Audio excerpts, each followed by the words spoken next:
حضرت السلام علیکم۔ وعلیکم السلام۔ آپ کا پیغام وارث چینل پر استقبال ہے اور میرا ایک آپ سے سوال ہے۔ سوال یہ ہے کہ کیا مرد ہاتھ پیروں میں مہندی لگا سکتے ہیں؟ نہیں، قطعی نہیں، شرع اس کی کوئی دلیل نہیں ہے۔ تو لوگ تو شادی میں ہاتھ پیروں میں مہندی کیوں لگاتے ہیں؟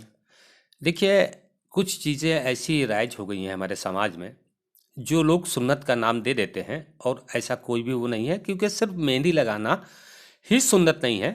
بہت ساری سنتیں ایسی ہیں جس کے لیے نبی کریم صلی اللہ علیہ وسلم نے ارشاد فرمایا اور اس پر قائم نہیں ہے۔ تو اب رہی شادی میں مہندی لگانے کی سنت، تو لوگ اکثر کہہ دیتے ہیں کہ چنگلیا کے ایک پورے میں مہندی لگا لو اور گول ٹکلی رکھ لو، یہ سنت ہے۔ آقا نبی کریم صلی اللہ علیہ وسلم نے جس کا حکم فرمایا ہے وہ ہمارے لیے سنت ہے، جس کے لیے حکم نہیں فرمایا ہے وہ ہمارے لیے سنت نہیں ہے۔ دراصل اس کی حقیقت یہ ہے کہ آقا نبی کریم صلی اللہ تعالیٰ علیہ وسلم فرماتے ہیں کہ جو عورت کی زیبائش کی چیز ہے، مثلا سونا پہننا، مہندی لگانا اور لپسٹک پاؤڈر کرنا، یہ عورت کی زیبائش کی چیز ہے، مرد مومن کے لیے اسے قطعی منع کیا گیا ہے۔ میں آپ کو ایک روایت پیش کرتا ہوں، سنن ابی داؤد الادب کی، حدیث نمبر ہے 4928۔ آقا نبی کریم صلی اللہ تعالیٰ علیہ وسلم مدینہ میں جلوہ گر ہیں، اور ان کے حضور میں ایک ہجڑا لایا گیا جو ہاتھ پیروں کو مہندی سے رنگے ہوئے تھا۔ تو آقا نبی کریم صلی اللہ تعالیٰ علیہ وسلم نے پوچھا کہ یہ ایسا کیوں کرتا ہے؟ تو صحابیوں نے کہا کہ حضور، یہ ایسے ہی عورتوں کی مشابہت کرتا ہے اور ہاتھ پیروں میں مہندی لگا کر اس کو رنگتا ہے۔ تو آقا نبی کریم صلی اللہ علیہ وسلم فرماتے ہیں کہ اس کو بقی کے آگے نقی ایک جگہ ہے جو اس ٹائم بالکل ویرانے میں تھی، آپ نے فرمایا کہ اس کو وہاں چھوڑی آؤ، مطلب باقی جنت البقی سے آگے ایک جگہ ہے نقی، آپ نے فرمایا کہ اس کو نقی میں چھوڑیا، مطلب بالکل جنگل میں پھینک آؤ۔ اب جب نبی کریم صلی اللہ تعالیٰ علیہ وسلم نے اتنا ناپسند فرمایا ہے تو پھر ہمارے لیے مہندی کیوں کر جائز ہوگی، جبکہ اللہ کے نبی فرما رہے ہیں کہ جو عورت کی زیبائش کی چیز ہے مرد و مومن کے لیے حرام ہے۔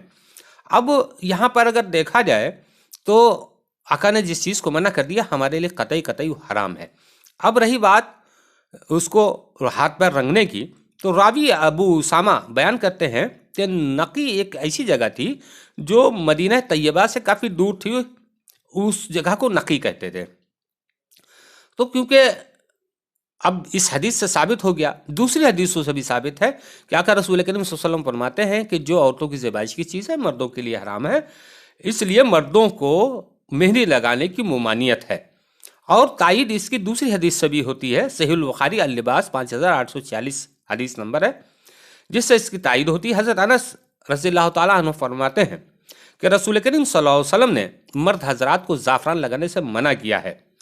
کہیں کہیں پر اس کی گنجائش جب دی گئی ہے، حافظ ابن حجر رحمۃ اللہ علیہ لکھتے ہیں کہ مردوں کو ہاتھ پیروں میں مہندی لگانے سے ممانعت ہے، ہاں بطور دوا مہندی استعمال کی جا سکتی ہے، لیکن بطور دوا اس کی کئی کنڈیشن ہے، استعمال کی جا سکتی ہے، جس کا حوالہ ہے فتح الباری صفحہ 367 جلد نمبر 10۔ شرط یہ ہے کہ آپ کے جل گئے ہوں، پھپولے پڑ گئے ہوں، اس میں جلن ہو رہی ہو، اس پر مہندی لگانا بطور دوا کے جائز ہے، ورنہ کسی بھی قیمت پر ہاتھ پیروں میں مہندی نہیں لگائی جا سکتی ہے۔ اس لیے کہ آقا جب نبی کریم صلی اللہ علیہ وسلم منع فرما رہے ہیں تو مطلب ہی نہیں بنتا ہے کہ میرے لیے وہ سنت کا درجہ رکھے، کیونکہ میرا ایمان میرے آقا رسول کریم صلی اللہ تعالیٰ علیہ وسلم پر ہے، ان کے زبان مبارک سے نکلا ہوا ایک جملہ میرے لیے ایمان ہونا چاہیے۔ کوئی اگر فیشن کے طور پر ہاتھ پیروں میں مہندی لگاتا ہے تو وہ حرام ہے، اور جہاں تک شادی کی بات ہے تو نکاح سنت محبوب الہی ہے، آقا نبی کریم صلی اللہ تعالیٰ علیہ وسلم کی سنت ہے، تو اس سنت پر ہم عمل کریں اور آقا کی حکمدولی کریں اور مہندی لگا کر کے ہم نکاح پڑھیں۔ آپ سوچ سکتے ہیں کہ جس کام کو نبی کریم صلی اللہ علیہ وسلم نے منع فرمایا ہو، وہ کیوں کر پھر نکاح جو ہے وہ معتبر ہوگا۔ تو ظاہر سی بات ہے کہ ہم جب نکاح میں مہندی لگائیں گے تو ظاہر سی بات ہے نکاح میں خلل پڑ جائے گا۔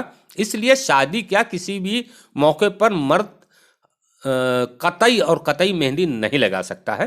اگر آپ نے فیشن کے لیے ہاتھ پیروں میں یا داڑھی اور سر میں بھی لگائی کہ ہم خوبصورت لگیں گے تو یہ بھی آپ کے لیے حرام ہو گئی۔ ظاہر سی بات ہے کہ جب نکاح مکمل نہیں ہوگا تو ہماری اولادیں بھی ویسے ہی پیدا ہوں گی۔ اگر ہم نکاح سنت محبوب الہی، اب لوگ کہتے ہیں کہ فلاں چیز سنت ہے، تو اب آقا نبی کریم صلی اللہ علیہ وسلم نے تو بہت مختصر سے حاضرین کو بلایا، ان میں نکاح فرمایا، اور جو بھی مال غنیمت تھا میں تھا